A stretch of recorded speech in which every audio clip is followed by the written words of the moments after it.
Woo! It's going to be a lot of lives for you today. Yes. I'm just partying all night online. I love it. Hello. Welcome to the beginning of live stream Palooza. No one knows what this is, but we can explain. I saw your message and I was like, hold on. The time and yes. Look who's first. Hey, Heather. Hey, Heather. Hi. I'm back. Guess who's back again? Mara is bringing us the Christmas ambiance we deserve. It's beautiful. Yeah, I'm gonna wrap. I decided this was gonna be like cozy Christmas weekend vibes. I like it. I love the fireplace.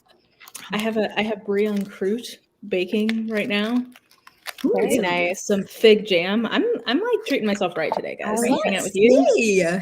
I'm having a little bit of a Christmas afternoon after this. I'm meeting up with Jocelyn from Yogi with a book to see the Christmas markets in the city. So that'll be fun. Tell her I said hi. Okay. She's working for Tor as a publicist now. I got an email from her from Tor, and I was like, "Wait, is that Joss?" That's amazing. So exciting. I knew early that she had gotten the job, and I was so excited for her. Wait, this Jocelyn Yogi with Jocelyn. Hey, Jocelyn. Hello. Did you see my naked envy that Bethany's gonna get to just like hang with you this afternoon? Yay! Hey. Look at all of the. I know that is amazing. Yeah. Tor has been putting out some great books. Yeah, I mean, if you're gonna work for somebody, they're the people to work for. That's great. Killing the game. Also, if you're my mother, do not watch this stream because I'm wrapping like all of your presents right now. So, Mother Mara, please exit the stream. Yeah, if Karen, get out of here. Her name is actually Karen, and she's a boomer white lady. It's very sad for her. I feel bad for the Karens that aren't Karens, you know? Yeah. I mean, she has her moments. I think that lives in every white woman, the capacity to be a Karen. But in general. Hello. I know. I had to get my shopping done because just our mail is so slow. So I was like, okay, I have to get these things, give myself like a delivery window. And I was like, the hardest to shop for was Nigel, you know? So he's a picky gentleman of refined taste. I am mostly done. And I will tell you guys, snaps to all of the independent businesses out there. They got me my shit on like the 4th day after I ordered it. Oh, yeah. Like I ordered early because I thought there was going to be delays, but like. That's great. No, we love to see that. Yes. Yeah. Yes. So, well, earlier, if you were right here, but my Karen is the sweetest person. A 25-year-old Karen. That is a tough. That's rough. That's a tough life. I think I would start going with my middle name. I don't know. It's hard. Yeah. Hard out here in these streets. Is it Deborah? If your middle name's Deborah, I'm not sure that's a huge. Upgrade. Oh, Secret Santa. Shop early. Fun. 8 kids. Ooh. Okay. Ooh. Yeah. I think I'm mostly done. I just have to actually like wrap things, and I never know what to get for my parents because they're not helpful. I'm like, can you tell me stuff? See, having children helped. I do photos or photo books of the grandkids. Oh, yeah. You can do that for Nigel. My mom, she does show him off to her coworkers. Look. So I mean, my mother did request some Hastings and Marple merch in her Christmas list. So okay, send them some Nigel sweatshirts. I will. I'm gonna go order some now. But what is it? 4 minutes? 5 minutes? Oh yes, my favorite. Hello, brown nipples are supreme. Yes, I the biggest smile on my face. Every time I aspire to having that level of amazing. Are you a good rapper, Mara? Because I am not. Well, I feel not great about saying this because I'm about to do it live, but yes, in theory, I'm a pretty good rapper. When I was in high school, I used to always volunteer with the Angel Tree. Do you guys have that in your area where it's like you pick an ornament? I bet it just does because it's the Southeast, but you pick an ornament for a kid and you go shopping for them. And then you bring it back to the West Town Mall, in my case, and they wrap the gifts for the kids. So I would always volunteer to do that because I just love wrapping. I think it's fun. It's fun. I wish when I see people better over the years. Mine is struggle. There's or like this lady on do the TikTok pretty who's like origamiing her wrapping.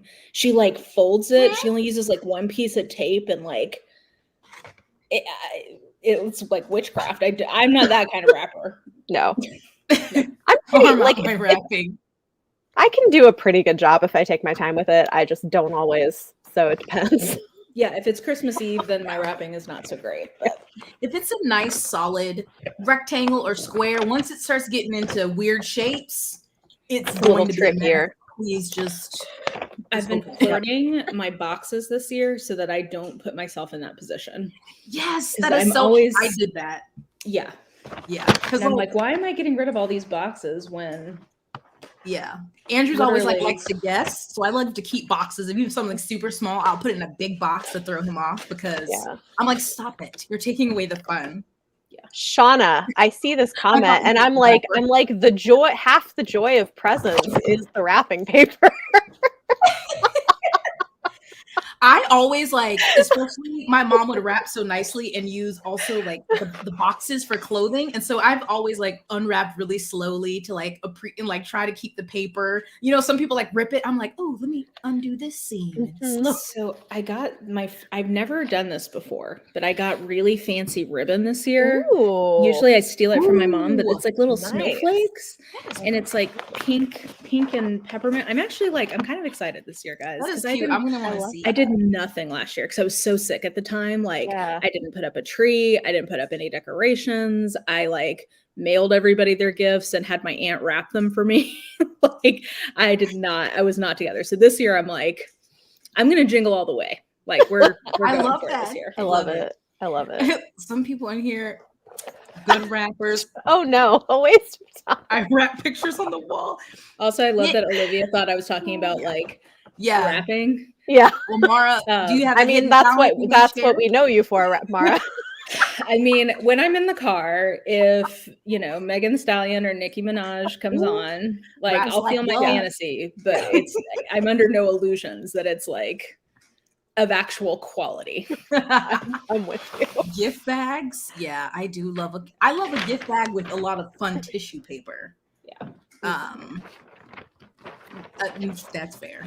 That is very fair. Yeah. Where'd you get your paper from? This is from Target.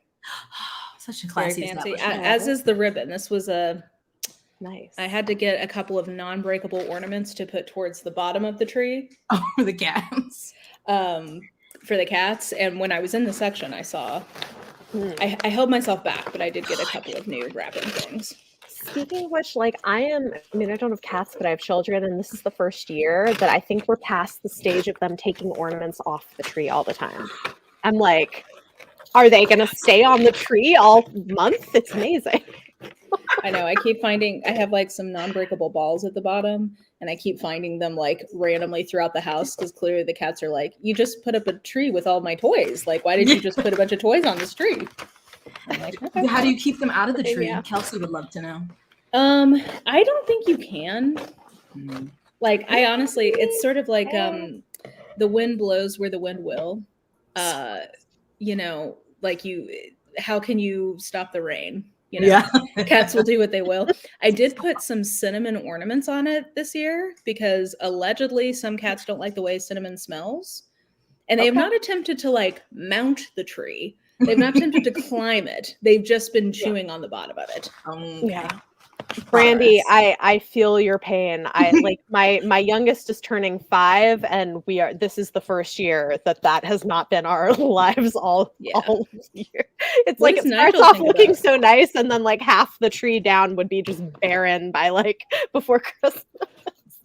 Nigel last year was a lot more like we also here we got a fake tree. Before when we lived in Washington, we always got a real tree, but we got a fake tree here that has like fake snow on it. So it tends to fall on the ground. And so he'll be like sniffing around, but he's got enough pops to know, do not mess with my tree. So well, it's very funny to me that the cats clearly know that they're not supposed to chew the tree because I'll say, hey, and they look at me like It's like I just got my hand in the cookie jar look of like, I know I'm not supposed to do this. Not the entire tree, no. Lord. The entire tree. I've seen pictures like of people who have like either it's like they have a small tree on like a table or it's like upside down ceiling. But cinnamon ornaments. All right. They have them at Target and they last for like they keep their smell for like 4 weeks and the house smells nice. So Yeah. Even if it doesn't work, at least it smells good. So I love this conversation. I love Christmas. I know. It feels more like Christmas I don't know, maybe other people don't feel this way, but because of the personal pan pizza, last year just did not feel like Christmas to me. So this year feels more exciting. I was like, I don't even want to put up a tree, but he bought one and I was like, fine. But yeah, this year, even if it's not like cold, it's chillier, but definitely feels like it. But any whoosies, in our wrapping Christmas live discussion chat. Yes. One of the topics, not that important, but we are gathered here to talk about authorial intent and really what does it mean? Nice pivot. We have gathered here today to get to do this thing that we call life. In the church of Murderbot with Pastor Mara and Deacon Bethany. And where's my tambourine? We can start. Exactly. Oh my God. Side. I know I keep rolling this. One time I was at church and it was the day that I was going to an Episcopal church, and it was the day that the bishop came and we were singing oh God, it was like one of those old timey hymns, but they had a guitar, like they were going for it. And all of a sudden I heard like this really loud tambourine. And I was like, who brought their tambourine to church today? And I look up and this bishop was like a 70-year-old white man who's like hunkered over. But from the depths of his gigantic sleeve, he had pulled his tambourine out and he was like, having that, and I was like, the vibes are immaculate right now. This is I'm great. going with it. Amen. I admire good chap like when they it's a talent that I do not have. Anyway, sorry, authorial intent. So I wanted to have this discussion because this literally is something that baffles me, that I think I have struggled with since my youth in school, when we would like read something and the teacher's like, well, what did they mean? And people would be talking and I'd be like, but how do you know that though? They're dead. Like, how do you know that's what they intended in the book?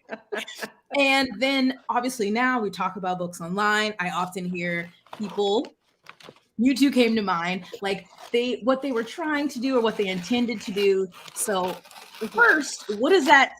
Obviously, like, I feel like it's kind of self-explanatory, but like, do you have anything to expound on, like, what you think authorial intent, like, what it means? Bethany? Thanks.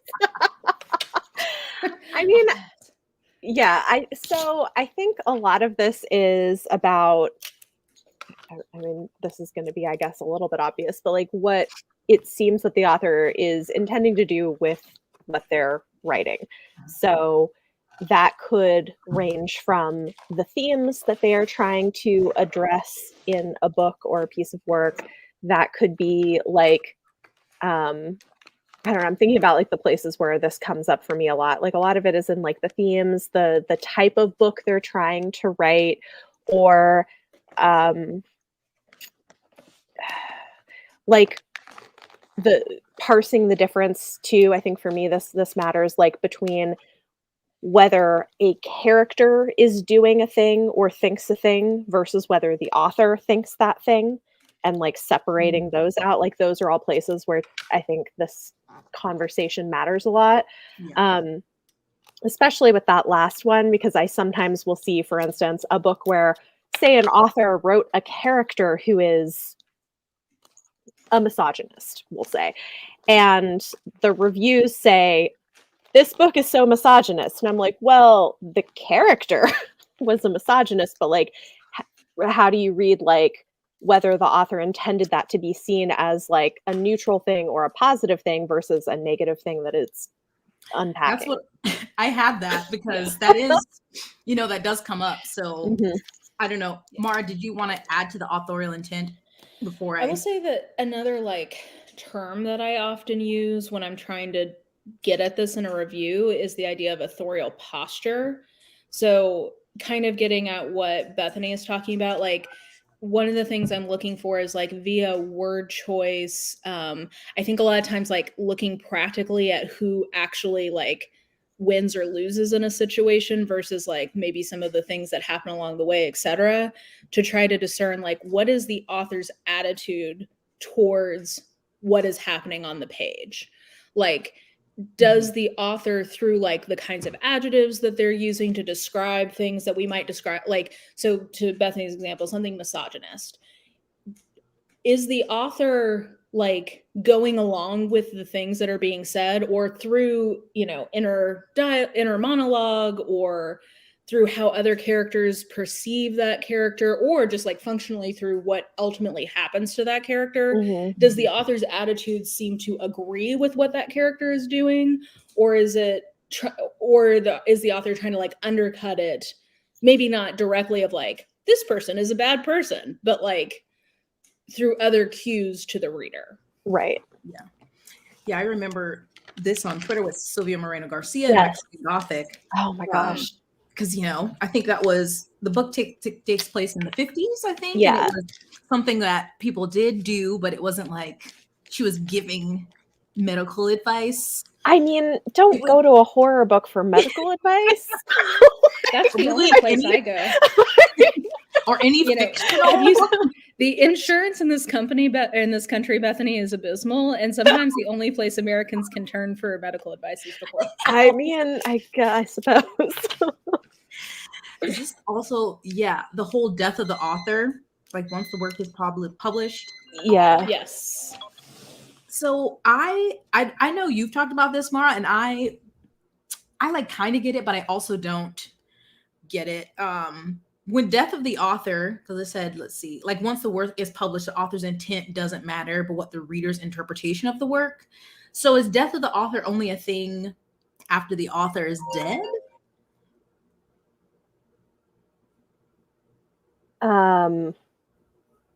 No. Sorry. My Brion Croûte is baking in the oven, so I had to make sure it wasn't burning. No, death of the author means that, so like if people want a full rundown of the history of this, I have a segment in my Jane Eyre video essay describing how this evolved in literary criticism from like 1900 to today-ish. But basically there was this transition from, it used to be that really the dominant mode of literary criticism was that your job as a reader was to sit down and figure out exactly what the author meant in the book. So like the discerner of meaning of anything, like the author was the authority on the text that they had created. Then you transition into a period where there's more readings, kind of like what I think most of us got in school, where you're seeing, like, for instance, Great Gatsby, for my fellow Americans. We had like a whole paper that I feel like half the people I know had to write, talking about like the color symbolism in the Great Gatsby. So like there's this whole movement of like, okay, the author isn't the authority of the text itself is the authority. So there's that movement. Then there's a movement kind of concurrent with that, talking about the book mostly as a embodiment of its surrounding culture. So like this is where you get like Marxist like readings of text and feminist readings and, you know, like whatever, like you're kind of applying sociological concepts to books. Then kind of the last iteration of that is like the only thing that exists in the world of the book and the reader is the reader, and the reader is the authority on meaning. So at this point, like the author, it doesn't matter what the author intended in that world of literary criticism. It only matters what you, the reader, take from the text. Like you are the authority now of the text. So like that's sort of the transition of like author as king to ultimately reader as king. And I think that's where we get into a lot of discussions or like debates in online bookish spaces of like who ultimately is the arbiter of meaning in the text? Is it the impact that it has? So like specifically with harmful elements of a book, does it matter what the author meant or not? Or does it only matter how a particular reader is impacted by the text? Yeah. I feel like I just gave a lecture. I'm sorry. I'll pause it. No, no, it's good. Well, and I think the thing is that I don't know that there is one right answer to that question. And part of why this is always getting talked about is people have very different opinions on this. So like this comment here, for instance, this is how some people definitely feel is the case. This is that, which it's probably not actually how I approach reviewing books personally. Like I do take into consideration what I think. Like I do like to take into consideration what I think the intention of the author was, and then whether they did it effectively or not. And I do think there's also cases where, oh no. I went to tie it and it literally just broke. Not very sturdy. 2 out of 5 stars. Be careful with the usage of this particular ribbon. It's pretty, but okay. Sorry, Bethany, continue. No, you're good. Like I do think that it's interesting to figure out the difference between, right? I think there are times when like some readers maybe are misinterpreting a text that like a fair amount of people might read and say, no, we can tell that this is what the author intended to do, even if this is how you interpreted it. But then there are other cases where I might read it and be like, okay, I see what you were going for here. I don't think this was the best way to do it. I don't know that this was the most effective way to do it, but I see what you were trying to do. And like for me in my review style, like I do give some amount of credit to that, and I'll talk about whether I think it was done well. Yeah, that's hard. I don't want to read A Little Life. It's so long. No. I have like no interest in reading A Little Life, honestly. I read for pleasure, and that does not sound pleasurable to me. Not at all. Not remotely. Like 700 pages of any book of fiction shouldn't be used as a substitute for medical. Thank you, Heather. Well, you know, limited means here. Where's the lie? Honestly.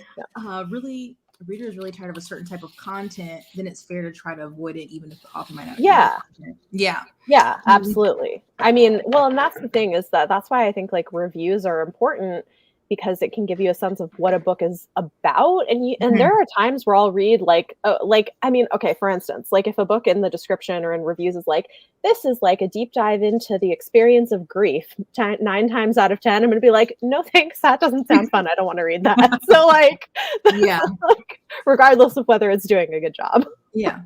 And for some, I think some are obvious, like exactly their message, or like this one with Twilight. I mean, there's not a lot of argument, or just in books. I feel like some books are just very clear. I feel like majority of people kind of come at it with the same experience or interpretations, but then there's other ones that.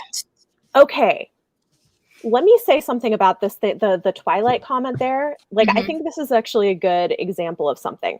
So here's the difference between Stephenie Meyer throughout having these comments about the werewolves and in just general descriptions where it's not specifically in someone's head that are very stereotyped and stuff. That's where I would say, okay, this is harmful. And also you're not thinking through, like you are purposefully, well, maybe not purposefully, but like you are perpetuating stereotypes and you're not being intentional in how you're handling this.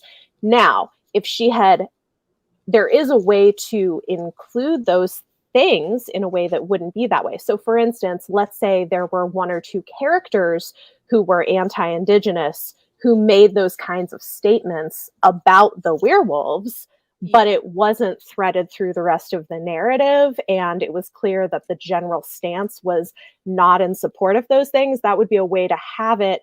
That would be a thing where you would have a like problematic or whatever element in the text, but it's clear that the authorial position or intent is not in support of it. Does that make sense? Yeah. Also want to F. Pendergraph brings up a good point that death of the author does still mean a close analysis of the text. It definitely can. There's like a bunch of different versions of death of the author. I think like the most simplified version, and what people often on bookish online discourse are kind of shorthanding, is like, it doesn't matter what the author meant. It matters what the reader took from it. But yes, like you can still, like, reader response theory, like a version of it is pretty much what I follow, which basically says like a reader can use whatever tools they want to interpret the text. So like you can use historical analysis, you can use close reading of the text, like you can use whichever of these tools you want. You don't have to default to one or the other. So just a good clarification. Yeah. Going back to earlier, what you said, Bethany, that I had, so how do you, because that's happened too in some books that I've read, where maybe there's something, it could be misogyny, it could be, you know, racism or something. And sometimes I feel like it can be clear that no, this is the character. And then usually there's a journey in the book or other characters who push back at certain things. But like for you, how do you determine, you're like, I don't think this is something of the author and it's just the character? Like, does it have to be, I know Mara, you touched on this earlier, but like sometimes I feel like, or at least for me, it's hard to discern that.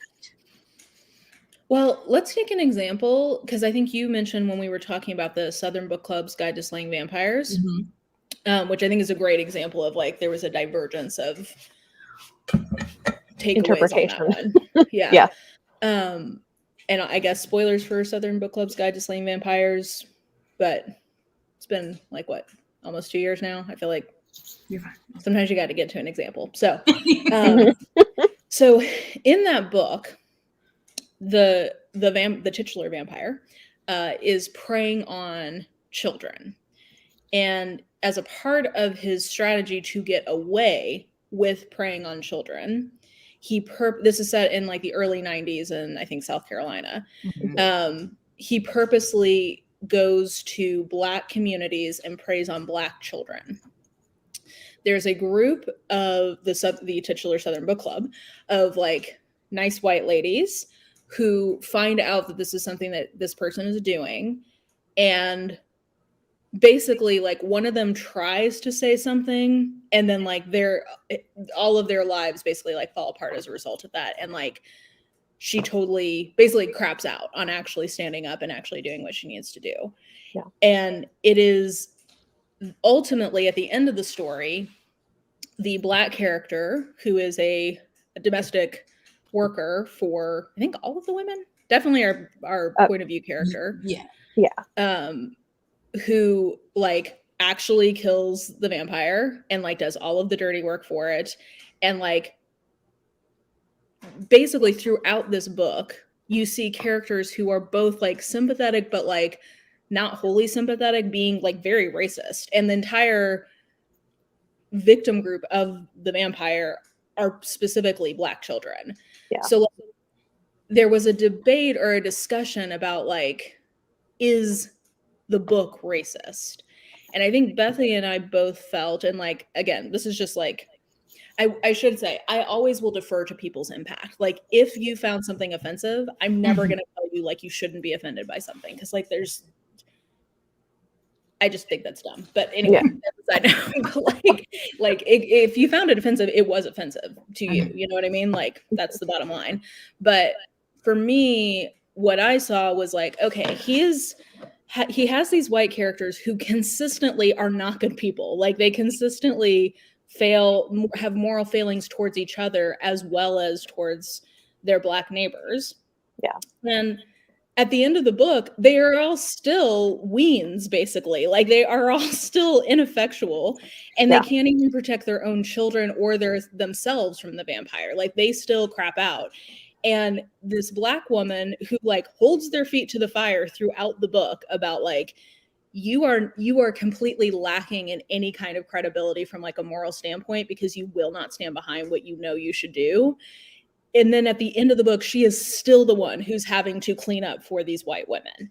So to me, what I took from that was that the themes of the book is that like these white women, I guess they kind of like have moments of being able to have moral courage, but ultimately it's a comment on the complete failure of the society to care about these Black children. It's a comment on the complicity of white women with what white men do to the Black community.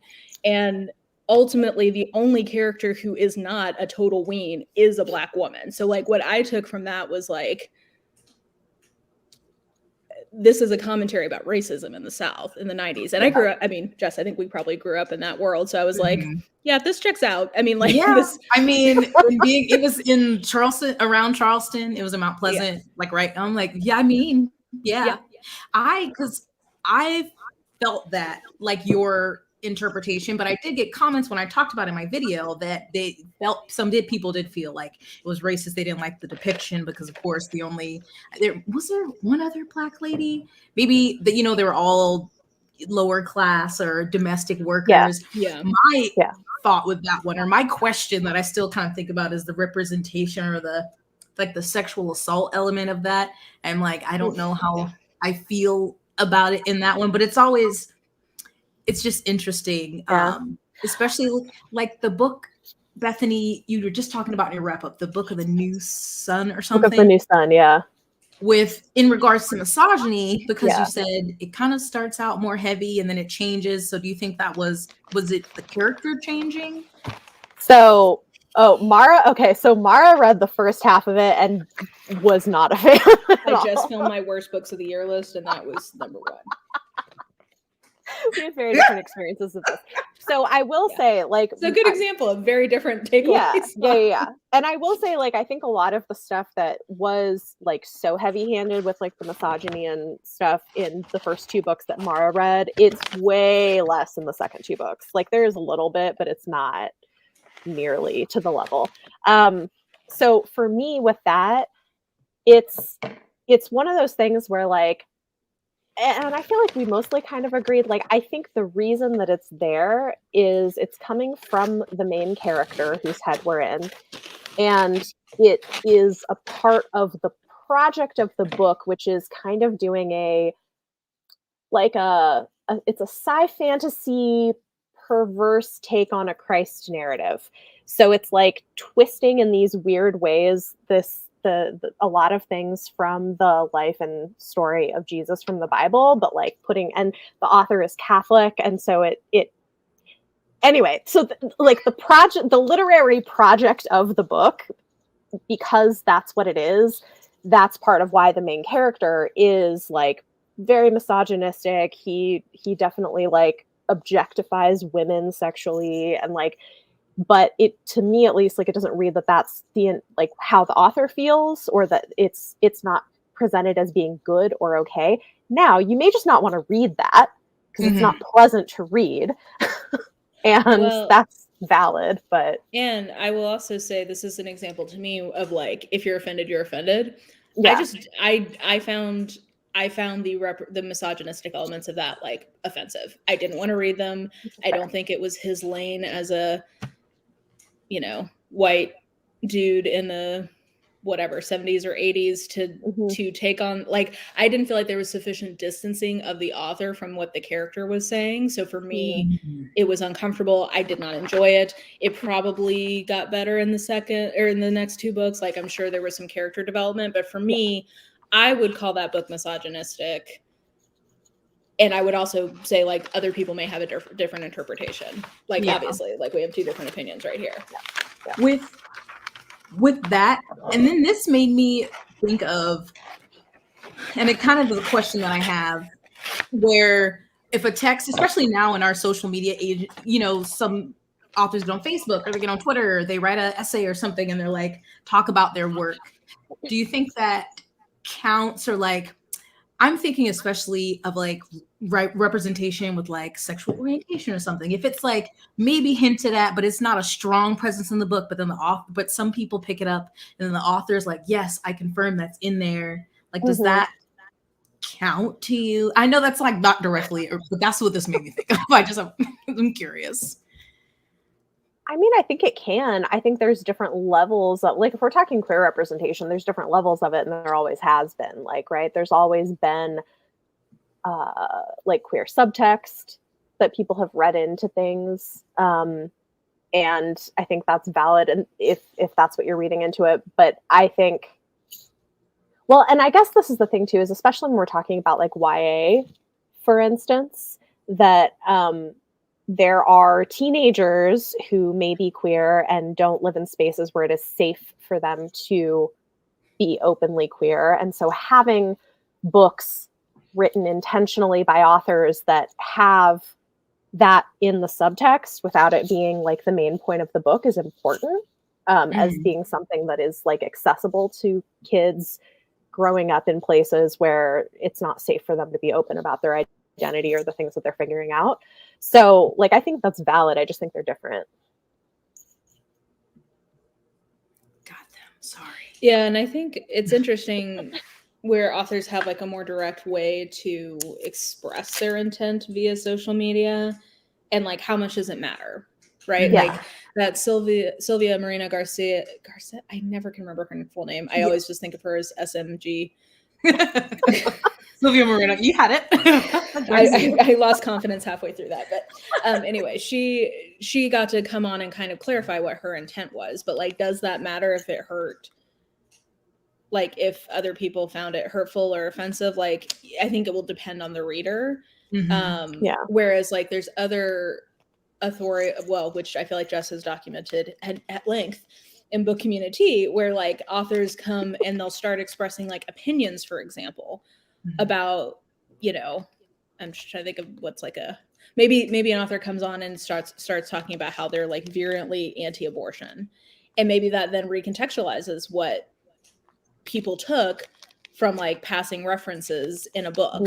Like you think, oh, well, I kind of was interpreting that one way, or maybe giving you the benefit of the doubt. Yeah. And now I don't feel like now I should see it in a different light. Doubt. Yeah. Yeah.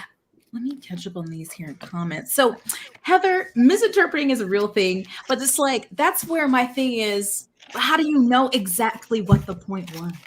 I have a good example of this, though, with lots of reviewers who clearly did misinterpret the point of a book. Like, I actually have okay. So I think yeah. Okay, so I think a great example of this, which I actually read it and then later found out that this had been a whole thing, like, because I was new to the BookTube community. So Black Witch by Laurie Forrest is a YA. You talked about this before, yeah. Yeah, I loved it, but it's interesting because it's a YA book, a YA fantasy book, and you're in the head of the main character, and the way that the story goes is the main character has grown up in a very conservative, racist family, and the plot is her having these beliefs that she was taught by her family, and then going away to university where she encounters people who are different, who don't fit the narrative her family taught her and her community taught her, and having her mind open up to realizing that those things are wrong. Okay, like that is the plot of the book. In the process, because you're in her head for part of the book, she thinks some very offensive things because that's what she's been raised to believe. But the whole structure of the book is about a character coming from that background and learning that they're wrong. So when reviews started coming out, there were a lot of people who were like, this book is awful, it's racist, we should cancel it. And I'm like, okay, yeah, like, so it's true. Some of the things that the character says are, but that's the point. Like, the whole point is to see growth and to see learning that is wrong. So, yeah. Well, and there's also, to me, a difference. Like, something I think is interesting is how shaped by YA our online bookish discourse has been. And I think that there can be an expectation from readers that all books are specifically didactic, or like, what I mean by that is that they have an the part of their aim is to teach in a certain way, or to like impart a moral lesson, or take a clear stance on something.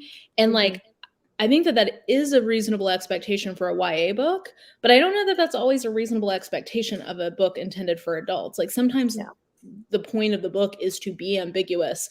Now, you can, again, at no point can anybody ever revoke your right to not like something or to think something is offensive or that that author shouldn't have written the book. Like, at no point can anyone ever take away your right to think that. Yeah. But like, there's a difference to me in expecting a book to teach you a lesson versus be art, which is like, yeah, intrinsically sometimes divisive. Yeah. Yes. Because I don't know if I go into many fiction books with looking to be taught something. I think some people do.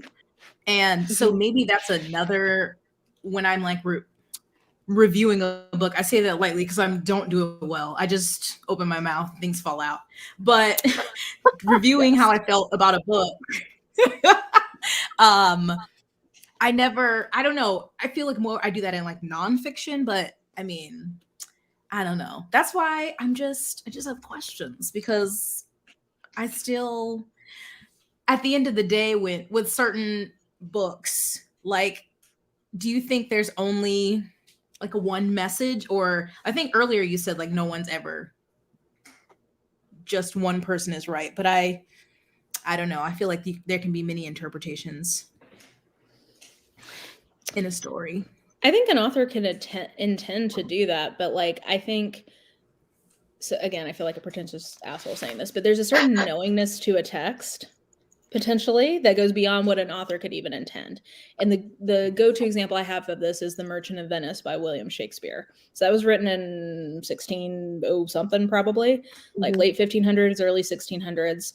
And it's all about essentially prejudice against Jewish people in Europe, right? Like, that whole story has a totally different valence to readers who live in an era after the Holocaust than it ever could have had at the time. Like, it's impossible for that text to have had that intentional meaning. So regardless of what Shakespeare intended, there is a knowingness to the text, because it is a work of art, that it has metaphorical richness that can extend beyond what the author intended. So even if the author goes into it intending like, I am writing a book with this message, it can't, or yeah, somebody said Othello. Othello is very similar. Like, it can't only just mean that.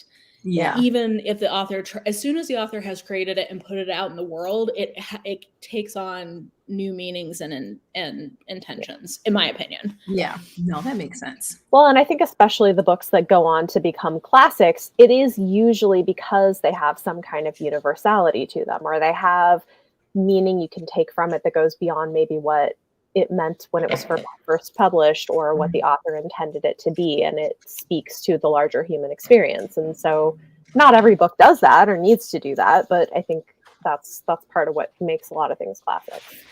Yeah. Look, social commentary. Yeah, sometimes I can pick it up in a book and I'm like, I think they're trying to make a comment on, and then sometimes I miss it in someone's review and I'm like, oh, were they? Well, like, for example, a book I'm giving out this year. This has a much more, I know, right? You're so proud. This book is middle grade. And so like the message is much more on the surface of the text. So it's very, I think it'd be hard pressed to not say that B.B. Alston didn't have an intent to comment on class in this book, because it's done in a way that's appropriate for a 12 to 13-year-old. But there's other books where like that's not going to be as apparent. And I think you probably could take different meanings even from one that has a very clear intention of like, this is the message. So anyway, but yes, everybody give somebody this for Christmas. What a great gift. Part of the reason I haven't read any Stephen King, because always, when a lot of his early stuff, especially, like I've heard enough, there's a lot of things I'm avoiding because I'm like, I just don't want to read it. I hear a lot of people that, especially the older ones, the N-word is always just somehow fitted in there, and always some weird stuff with kids, and I'm like, what? There's a literal gangbang with 11-year-olds or 12-year-olds. Like, excuse me? Like, yeah, that's why I'm like, nope, no thanks. I feel like I just got your channel flagged. I'm sorry. We're talking about Stephen King. We're talking about It. It's about to melt down. Yeah. My issue is, regardless of what an author might seem to do, they might still be doing something offensive. Yeah. 1000%. Yeah. Because like I don't think intent vitiates impact. Like I can intend to not be offensive to someone and still be offensive to them. So like I take issue with people who try to just completely null the impact to readers by intent of the author. Like you may not have meant to offend someone, but you did. An author can tell me their book is feminist, and I can decide their definition. I mean, yeah, or that it's not your kind of feminism. 100%. Yeah. I mean, which that's one thing I think it's funny where there's people like, this isn't feminist. I'm like, well, it is. It's just maybe not like the kind of feminism that you subscribe to. Which wave of feminism are you? Now, where are you coming from? I also wonder how much an agent or publisher plays into this discussion. Like in the end, do they have final say on the blurbs on the book and the description on the back? That they do. Yeah, because I think even, I guess, into the intent of a book, because I guess you go into that because you like what is pitched to you, that this book, the project, I guess, of the book is going to be. And sometimes the marketing is off. The blurbs, the marketing, all of that. So they definitely have. Well, and I think sometimes they will try to push a book as being something that it's not. And it's hard because the author doesn't control that. So I really feel for these authors who have great books that are really mismarketed because it's like, what are you going to do? Like, you don't get, being on the online book space, I've learned so much about how little, especially, well, traditional publishing, after the book, they get a deal, how little, so many big things I thought like an author would have control over the cover and the title and all of this stuff. And they don't necessarily it's true. have in that. Enchanted Light, The Perishing is a great recent example of that. I agree. It's a really good book, but it was so mismarketed and it got killed in the ratings because what was it marketed as? What book? The Perishing by Natasha Dion. So it was marketed as like a kind of like a speculative about an immortal time travel type thing. And it does technically have those elements in it, but it's really historical literary fiction. And so, like it's a good book, but I think the rating is like below 3 stars on Goodreads. Oh gosh, that's hard times. It's rough, but I think it's because of the marketing. It's like, I'm like, are they reading it or are they like, I don't understand when things get. Well, if somebody told me I was about to read a rompy sci-fi romance, with blue alien peens, and then when I got into it, it was like a saga about like alien genocide, I would also be mad about that. That is not what I came to this book for.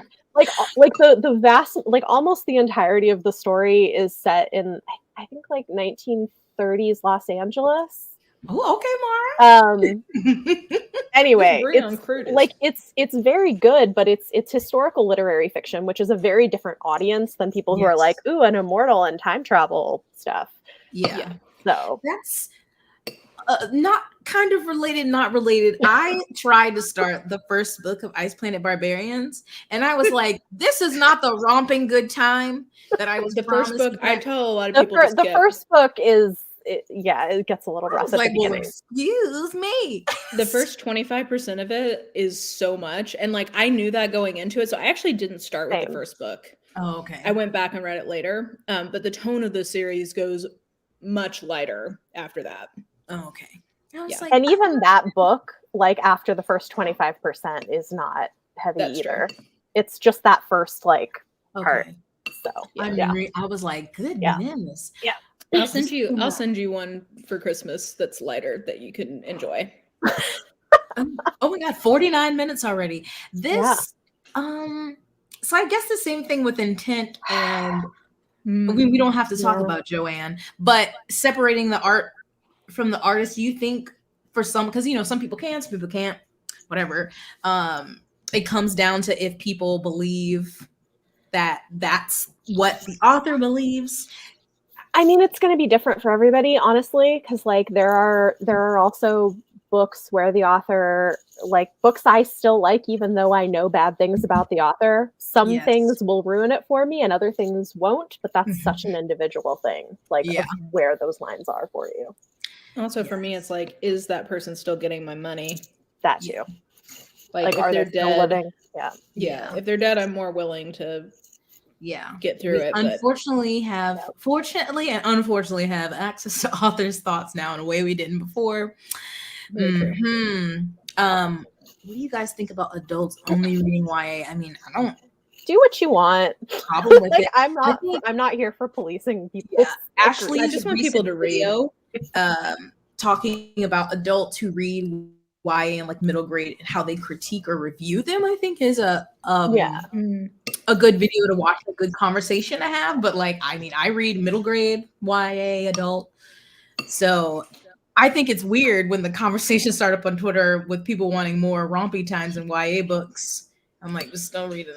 Never mind. That's a different. This is why I don't read YA romance, because for me, I'm like, I don't feel weird about this. Like, I don't know how I feel about reading about like two 16-year-olds. Like, like I think that those books should exist, and actually, I think there should be sex in some YA books because I think it's important for actual teens to read about that. But Mara, as an adult, feels uncomfortable with it, and it's just not for me. And that's like that's fine. Not all books are for all readers. I think that's another thing. I think when it's teenagers,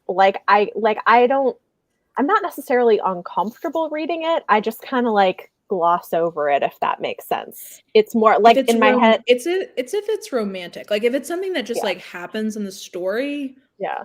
But if it's like an actual scene that's framed in a similar way that a genre romance would be, that's where that's me. That's fair. That's where I feel. Yeah. No, I hear I think that's valid. I'm just saying, like, for me, like, I'm not necessarily bothered by it, but I'm not like into it. That's a little weird to me. Yeah. I'm more just kind of like, okay, good. I'm glad this representation is in this book for teenagers. Like, I don't know. It's just not. When I'm reading an adult romance, I'm like, oh yes, I am into this scene. Yeah. Yeah. It's kind of an argument on Goodreads over Strange Dream of Slavery narrative, which was clearly anti-slavery, but it seemed pro-slavery. Interesting. I mean, I think that's a good. Well, also Grady Hendrix. I saw some people talking about this too. Of like, are you the right author to write about this? I think that's a valid question. Like, even if it's the intent, even if the intent is great, maybe it's not your story to tell sometimes. But I think that'll vary for different readers, you know? Yeah. So true. I mean, I guess I do feel like, and again, like, I think people not liking it is valid, but like with the Grady Hendrix thing, I felt like the book was like written at other white people. Like, to me, it read like calling out other white people for their issues. Like, that was how I interpreted it, not as it being directed. And also, it's worth noting, that was the first book he had that blew up. I don't think anyone expected it to do as well as it did. It came out from a smaller publisher, from Kirk Books, and like his books in the past hadn't been huge hits. That was his first bestseller. And so, like, I don't know, it's interesting. That's actually interesting because I just read, shout out. I just read this book called Black Love Matters, and it's a collection of essays about Black love romance. So good. Miss Bev is in there. I mean, all your faves are in there. And Christina C. Jones had a really thought-provoking section or essay that was very challenging to me as a white reader and reviewer of romance, because she was talking about how Black love romance stories are not and should not be aimed at white readers. And that, I mean, I don't think she was saying like white readers don't read it, but I think she was just kind of really interrogating like who are certain stories written for. In a way that like I really, it was very thought-provoking and something I would recommend people reading. But anyway, I think that's also an element. What was it? It's called Black Love. It's called Black Love Matters, and it's edited by Jessica Pride. It comes out in February from Berkeley. Ooh, okay. Cool. And I would really recommend it. It had a lot of really interesting essays and a lot of history, which I'm a sucker for. So I finished it and I literally did think, I was like, I should message Jess and Bethany and Ashley and Mari and Izzy and see if we can do like book club in February on this. That would be fun. Okay. I'm down. Noted. Yeah. Okay. I'm down for that. Well, some of us were young, okay, and we didn't know better. And then I reread it, and I know better now, Heather. You don't have to come at me like this. So 17-year-old Mara read that book and was like, this old vampire has a blood boner for this teenager, and I am grossed out by this. I was not as wise as young Mara, because I had a boyfriend at the time, and I was like, you don't love me like Edward loves Bella. He watches her while she sleeps. And now, in my, my old age, I'm like, good God. I was not probably a good like, relationship. I'm trying to think. I was probably like 18 or 19 when I read it, and I was like, why don't you like Jacob? What's wrong with you? Why are you into And then you saw I Taylor know. Lautner's haircut in the movie, and you were like, that's why you don't like Jacob. No, well, I That also wig. thought Taylor Lautner was much That more wig attractive was- as well. Okay, me and my friend have been rewatching Twilight, and it's basically just like talking how terrible they are together. And we're just like, the wigs. Who, like, after the first one, but then they started getting money. And I'm like, I'm mad at the makeup department, the hair department, like, upsetting. We could tell they were pale without their face being powder white, and then their neck. Just so mad. Those movies, man. We talk about this with books by BIPOC authors. The authors say it's intended for people from their background when the story over-explain things to the readers.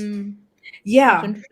Because, like, what you're saying about, like, Black love shouldn't be written for white audiences, because I've talked to Vina, Miss WCOC reader, about this, how we felt this in some YA, a lot of more recent young adult books written by Black authors. They feel like they're not exactly, like, because this is like, well, I don't know. They feel like they're just trying to meet your broader audience. I don't know. But I feel like in the era of The Hate You Give doing so well, that's influenced a lot of books. And I mean, I think it's hard because there are, like, I've seen some of those conversations, and I think that there's a variety of kinds of books by authors of color coming out. The thing is that a lot of times the biggest ones that are most pushed by the publishers are the ones that they know they can sell the most copies of to the broadest audience. And so, so, like, there are some fantastic books by authors of color coming out that are, like, not specifically directed at a everybody audience, but frequently those aren't the one, because I mean, that's just like publishing as a business, right? The publicists choose the books that they're going to put the most marketing behind, and it's the ones that they think we can sell this to the largest number of people. And so the biggest one, And it's like the 80-20 rule, like 80% of publishing's profits come from like a handful of books every year that they like, and it's what supports the rest of their releases. Yeah. But then Brandon Sanderson published this year. Brandon, Steven, Sarah. Oh my gosh. Yeah, when no one was watching, I agree. Also, White Smoke by Tiffany D. Jackson was comped as Get Out meets The Haunting of Hill House, but it was definitely closer to when no one is watching. Interesting. Like, it felt I liked When No One's Watching, but I agree. I don't think it was. It's not a thriller. No, it's not. But it's really good. It's a really good book. It's just if you were expecting a thriller and a thriller pacing, you weren't gonna like it. Yeah. Is Perishing like Kindred? Like that? No. Well, I mean, Kindred is very niche. No, The Perishing is just that it's literary. It's literary fiction. So like the people who are going to like it is going to be like literary readers who don't mind like a hint of speculative elements to their books. Those books are hit or miss for me. Sometimes I feel too dumb. I'm just like, I don't get it. Yes, marketing definitely can shape expectations for a book. I Ice Planet Holiday is nice and light. Okay. Sure. Do you not have to write them? Do you not have to read them in order? Are they not a cereal? I'll give you a couple. I'll send you a couple that I think will whet your appetite, and then you can go back. Okay. Mara, I feel like you're pretty good at picking books for people. I've now, because we did the second one for my Patreon book club this month, I've now read both of the Nora Roberts books you sent me, and I liked both of them a lot. Yeah. So. Well, you're getting your previous coming attractions, Bethany. You're getting a Nora Roberts book from me that I don't know if you're going to like or not. Okay. But you've expressed interest in it, so I'm giving it to you. And I'm going to give you some warnings before you get into it. Okay. I'm going to give you a little note of like, here's what you need to do. All right. Uh-oh. Separate the art from the artist. A good book is hey, some people can and some can't. Did you get the first one? Yeah, you need content warnings on the first one. There check is the content warning page assault. Yeah. In the first 25%. Yes. And it's like shit gets real. Yeah. Yes. Along with the conversation of adults reading YA, it is YA is no longer being written for teens, but for adults. I'm getting into middle grade. Yeah, I think that I want that vibe of like actually being written for children, and I feel like so much of YA is not. And I mean, they're I'm trying audience, to but age up, but there's not like I know it doesn't exist, except some people still say it exists with like romance, like the new adult category. But yeah, they're definitely trying to. Sometimes it works for me, sometimes it doesn't for YA. I do think it's tricky though, because like actual teenagers frequently do read things written for adults. Like I certainly did when I was a teenager. And so I don't know. Like I do think there is also moments where people get a little precious about protecting the children at ages where they don't really want to be protected. Yeah. That's true. But I guess I mean like I don't think there's very many books written with a 14 or 15-year-old in mind in YA. Yeah. And totally agree that it doesn't mean that it has to be younged down, but more just that getting into authorial intent, it seems that there's more like winking at an adult audience reading it versus like straightforwardly giving a teen what they would want. Like for me, I think Jennifer Lamb Barnes is a great example of a YA mystery thriller author whose work can certainly be enjoyed by adults, but she's not constantly like winking at the adults who she knows is reading the book. Does that make any sense? Mm-hmm. Yeah. And that's what I miss. Yeah. But I guess that's what they are wanting to publish these days. Sure. But all right. Even if I went and put like the delay for comments, I still get so behind. We're talking about the wigs. Truly, Twilight. I just never joined the fan craze. I was in it. I was there for those midnight movie releases too, Lord. Whew, Jesus. We grow, we mature, okay? You know what? If you're the same person you were at age 17 as you are at age 30, like Lord help us. So. Yes. No kidding. Yeah. But that is true. This is true. And I think there are. I think that's the thing. It's like I think there are. It's just that they are usually not going to be the biggest front list titles that are getting pushed. Mm-hmm. Yes. I especially in young adult, I feel like recently I'm just like, this is a fantasy. We don't have to deal with those real things. You can just make things up. This could just be a fun story with Black characters. I would love the issue to be a space disaster or something or whatever, and not racism. Yeah. Well, that's actually something I thought was interesting about Amari and the Knight Brothers, just to go back to that, was that it felt more like a commentary on class than race. I mean, the racial elements were certainly there, but there was a lot about class, I felt like. And I was like, okay, I appreciate that there's just like a different different conflict. Yeah. Yeah. A different thematic element that was kind of being brought into the mix. Yeah. Yeah. I also plug for Jess's book club. I got like this super beautiful edition of Writing Sweetgrass. Edition from? Oh This is from my local independent bookstore. I did not know this was a thing. That is and beautiful. That's beautiful. Yeah, I need to get that at some point. I've heard such good things about it. You would really like it. Bethany. This reads like a devotional to me. Okay. But like it's like like science. Yeah. It's very meditative. That's cool. Yeah. When I started it, I was like, oh, we're doing okay. It's been like on my radar for a while, I think. Yeah. With I tried to formulate a question because I have something with like intent. Because I feel like, do you think if a author they want to write for a certain audience, that if that someone outside of that audience reads it, then they may not pick up exactly what the author was trying to get across on page? I feel like could be a thing. I think that's true. Well, I mean, you look at some of the like the reviews for things like indie romance, Black love romance that was specifically written for Black audiences that random white people somehow happen upon. Terrible reviews. And it's clearly because it's just like they're like, what is this? Like it's just because it's not written for them. Yes. So, well, actually, I just had like a connection moment when you said that, Jess.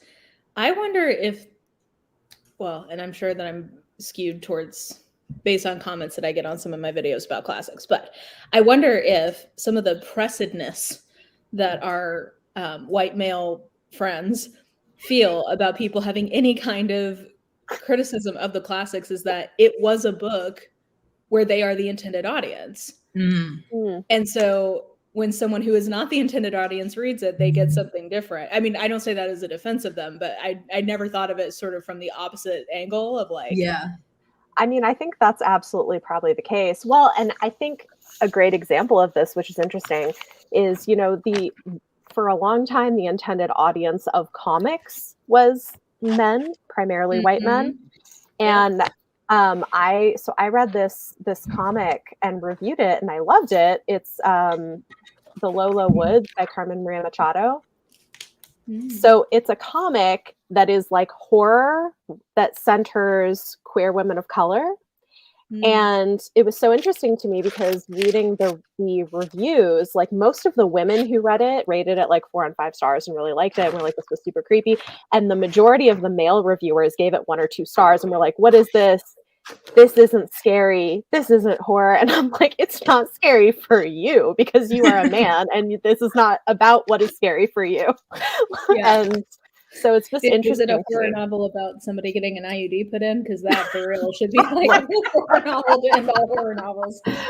It did have a lot of stuff about like SA in it.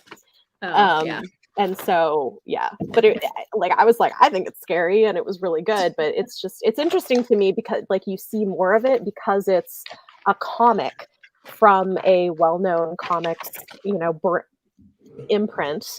And so because of that, a lot of these guys picked it up expecting it to be written for them and it wasn't. And they didn't like it. Like, how dare you? Does someone want to explain literary and speculative fiction? I feel dumb, so do I. Go ahead. You want to take a stab, Beth? Sure. So I don't think I've ever called you Beth. I don't think that's not your thing, is it? Some people do. My brothers call me that. I don't really care. It was said with love, but as soon as I said it, I was like, I don't know that I've ever gotten you're okay to say that. I'm not opposed to it. Speculative fiction is an umbrella term for science fiction, fantasy, paranormal, anything with a magical or like futuristic thing to it. So this could be time travel, this could be magic, this could include magical realism, or it could include high fantasy. Like all of that is speculative fiction. It's like a big umbrella term. Literary fiction. So literary fiction is like the kind of thing that is usually really about ideas. It tends to be pretty heavy on like either ideas like philosophy or something like that, or really an introspective deep dive into a character. that gets like often that's what literary fiction is. And you can have crossovers. Like I tend to like literary takes on a genre fiction. So like literary fantasy or literary whatever, where it takes some of the tropes from literary fiction and mixes them with some of the tropes from different genres that it's writing into. Is that, hopefully that's helpful. Mara, what would you add? When I think of literary fiction, I kind of think of like, this is intending to be art. Yeah. Like this is intending to be more than an entertainment. It's meaning, it's trying for something artistic. It's literature. Literature. True, but like literature. Literary fiction is kind of become its own genre because it has all of these tropes, like, you know, navel gazy character with like family trauma. That's like, so I mean, you know. Yes. Yeah. Yeah. I'm always, I mean, she has a video of. I have a whole video. But just you tried my suggestions. I did. And I don't know how well that went for you. But. One of them I really loved. I liked one. I DNF'd another one. But she has so many. Like someone I was talking to on Instagram and I sent her your video because I was like, she has so many. I feel like you could find something from Miss Nora. Yeah. That you would like. Look, great romances. Side Changeling, bless you. Side Changeling is great. Middle grade can appeal to adult readers in ways that YA doesn't. Yeah, it has been lately. Mm-hmm. It's wholesome. Yes. Yes. Books with Black characters will have you thinking we cry about slavery every day. Do you not? I assume just that's like I wake up and I'm like, not your entire life all the time. I do think a lot of romance does a better job of that, honestly, of having just like happy, non-traumatic stories about Black characters. Like I feel like romance is a really good place to go for that. Yeah.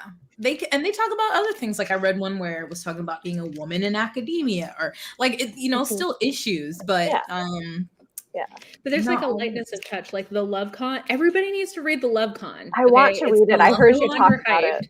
Yeah, people are not talking about this book, but it's like so much like spoiler alert, but it's a Black plus size main character, and she does experience racism and fat phobia, but the tone of the book is still not like, I think romance, because it just tends to be a lighter genre, like tonally it's not like weighing the whole thing down. You're mostly just thinking about how she needs to bang it out with her best friend. So with nonfiction anti-racism books for white people, you make the distinction clear. I need to just order that book. I have it on, I put it on my wish list, but I need to just like pre-order it. Anti-racism. Fiction is consistently racist against Black readers, clarifying the same. I'm confused. Can you clarify for me? I just Salter. Nonfiction anti-racism books for white people make the distinction. Do you mean like like white fragility is clearly aimed at a white audience? Oh, yeah, I think versus like when you say fiction. I just don't understand the second part.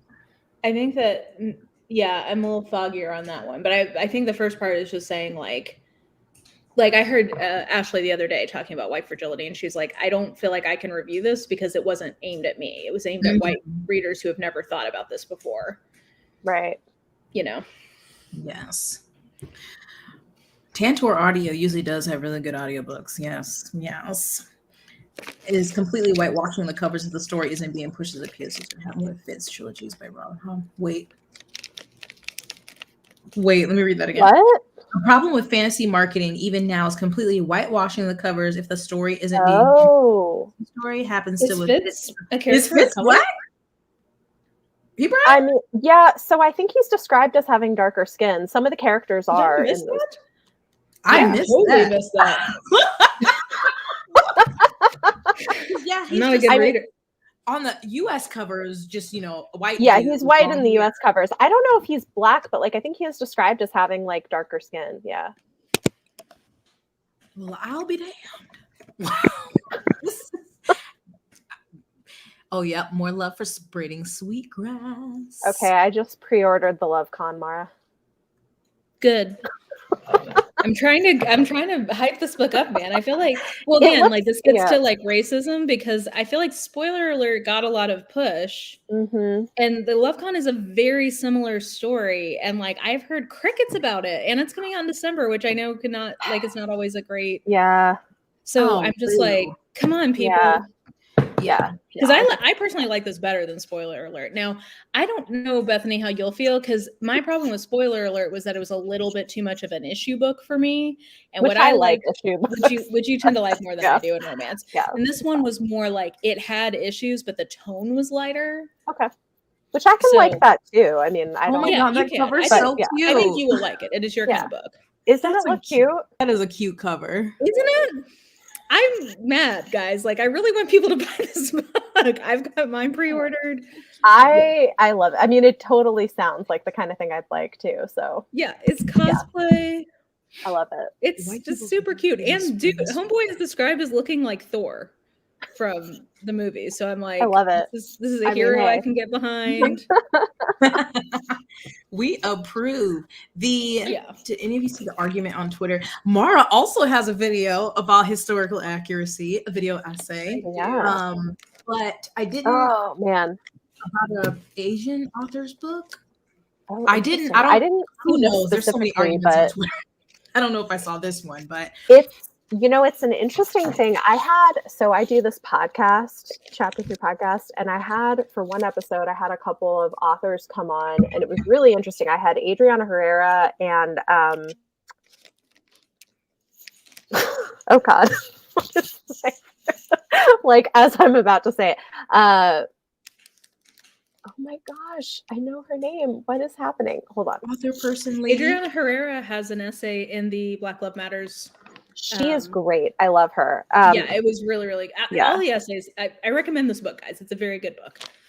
Yeah. Can't wait for February. Woo! Vanessa Riley. Oh my gosh. Okay, so I had Vanessa Riley. Yeah, so I had Vanessa Riley and Adriana Herrera on this episode, and it was really interesting because Vanessa Riley, because she's just now kind of getting known, but she's been writing for a long time, and she was talking about how early in her career, because she writes historical romance centering with Black characters, and would get pushback from people of being like, oh, this isn't historically accurate, even though she does a ton of research. And she said early in her career, Miss Beverly Jenkins, told her, you need to write an author's note. You need to write an extensive, detailed author's note with the history and with references to what you've done, because that's just going to happen. And so she now does. She has like extensive author's notes at the end of her books about like the references and like the research she's done into it. But the fact that she has to do that.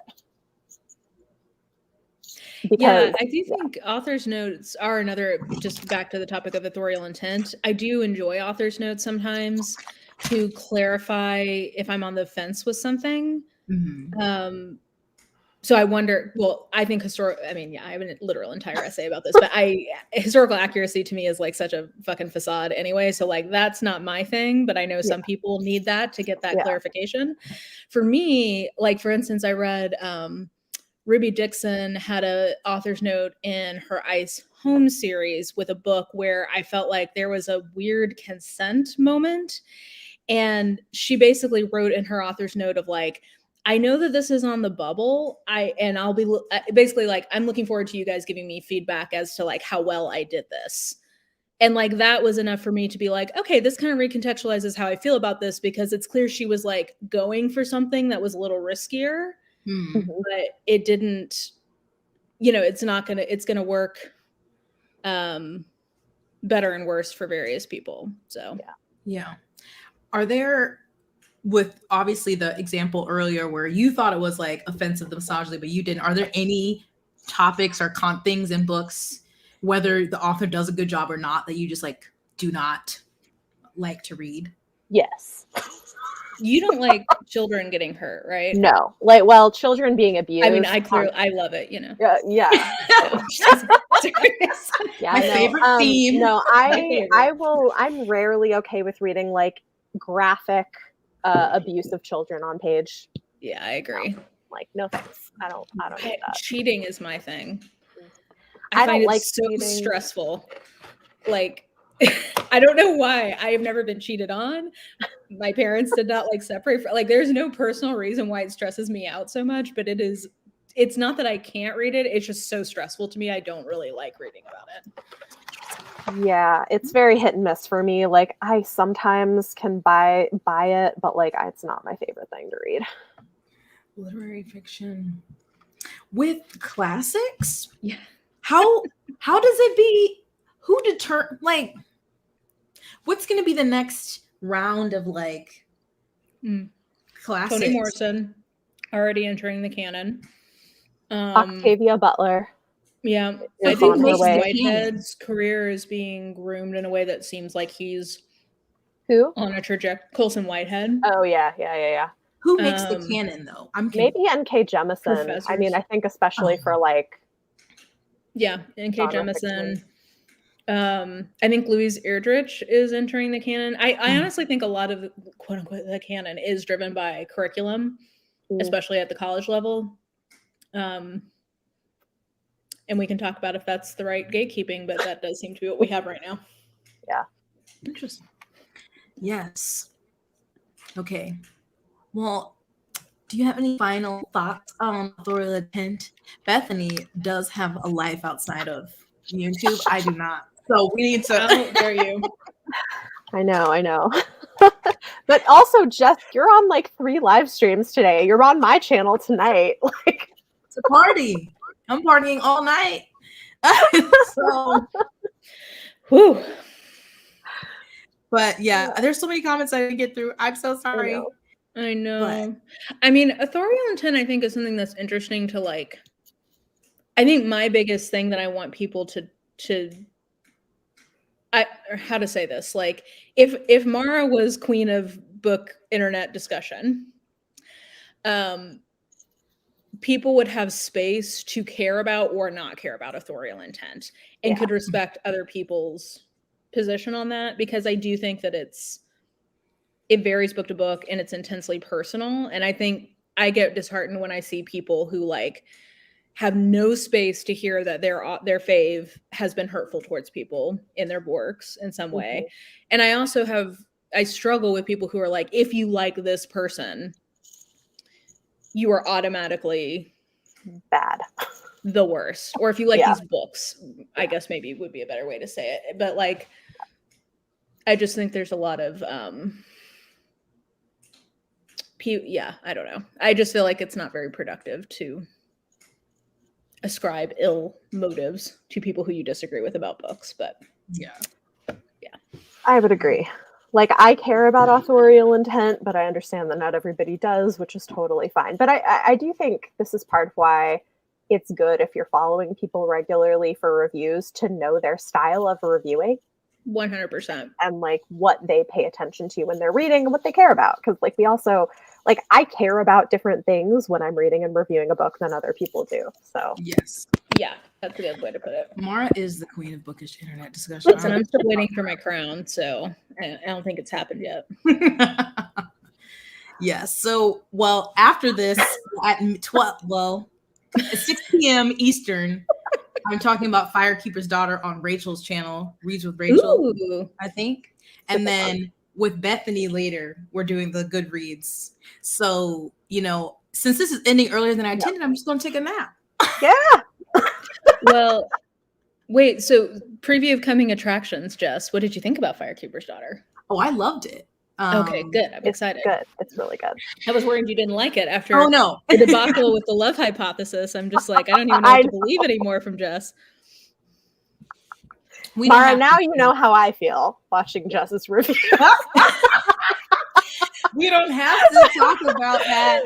I don't think you understand how truly gigantic this schlong is. Like, that's where I think you fail to understand the authorial intent of this book, which is that this dick is that gigantic. So is his mouth huge or is her boob just really small? Which one is it? I think her boob is really small.